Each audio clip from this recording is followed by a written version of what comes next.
विकास कुमार है। मैं तुम्हें कुछ माध्यमिक विद्यालय एनका से।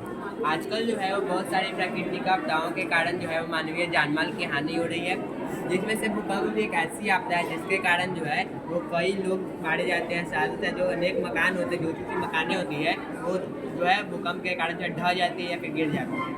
इसी के संबंध में मैंने जो है वो इसे प्रोजेक्ट के रूप में दिया है। मैंने प्रोजेक्ट का जो है मैंने अपने प्रोजेक्ट को जो है 3 पार्ट्स में डिवाइड कर रखा है। मेरे प्रोजेक्ट का पहला जो पार्ट है उसका नाम मैंने अर्थक्वेक अलार्म रखा है।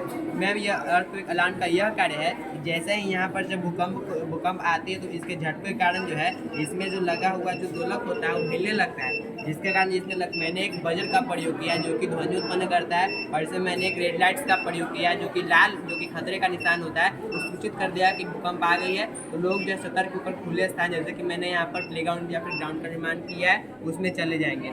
अगर देखा जाए तो लोगों की जाने तो मतलब कि अगर बच जाती है, बट जो लोग ऊंचे ऊंचे मकानों में रहते हैं वो तो ऊपर से नीचे तक पहुँचने में उन्हें समय लग सकता है। तो तब तक जो है वो बिल्डिंग के पर जो भूकंप का प्रभाव पड़ने के कारण बिल्डिंग टूट जाएगी, उनकी जाने भी जा सकती है। तो बिल्डिंग के बचाने के संबंध में, लोगों की जान बचाने के संबंध में मैंने 2 टाइप्स की बिल्डिंग का निर्माण किया।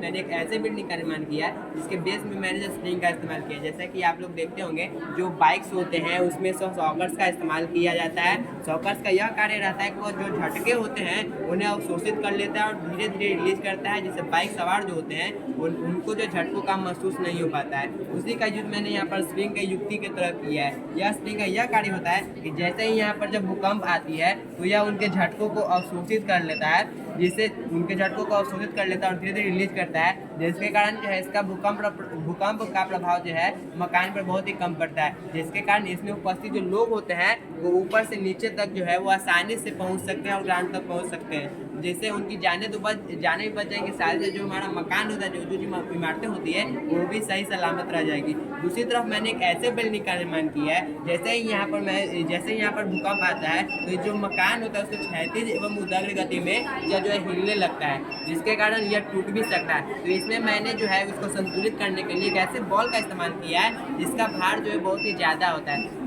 इस बॉल पे जो है टोटल नेट फोर्स का मान जो है 0 होता है। जैसे ही यहाँ पर मैं बताना चाहता हूँ कि इस पर नेट फोर्स का मान 0 क्यों होता है। जैसे ये बॉल जो है जितना इधर की ओर गति करेगा हिलने की वजह से, उतना इधर की ओर भी गति करेगा। तो दोनों तरफ फोर्स लगेगा, वो टोटल फोर्स जो है कैंसिल एक दूसरे को कर देगा। और हम लोग जानते हैं कि जो बॉल्स होते हैं जो ऊपर से नीचे की ओर गुरुत्वाकर्षण बल की ओर आकर्षित होते हैं, और जो हम लोग जानते हैं कि बॉल्स के जो ऊपर जो रस्सी होती है जो स्रोत से जुड़ा होता है उसमें टेंशन फोर्स लगता है। तो दोनों फोर्स एक दूसरे को कैंसिल कर देंगे, जिसके कारण चारों तरफ से फोर्स जो है टोटल कैंसिल होने के बाद इस पर जो टोटल नेट फोर्स होगा वो टोटल 0 हो जाएगा, जिसके कारण ये बॉल तो खुद संतुलित अवस्था में आ जाएगा। और ये जिस स्रोत से जुड़ा हुआ, जैसे कि मैंने यहाँ पर बिल्डिंग से जोड़ा है, ये बिल्डिंग को भी संतुलित कर देगा। मैम अगर इसका इस्तेमाल जो है वो अधिक तौर पर किया जाए तो लोगों की जानें भी बचाई जा सकती है, साथ में जो हमारे संसाधन होते हैं या फिर जानमाल होती है उनको भी बचाया जा सकता है। धन्यवाद। बहुत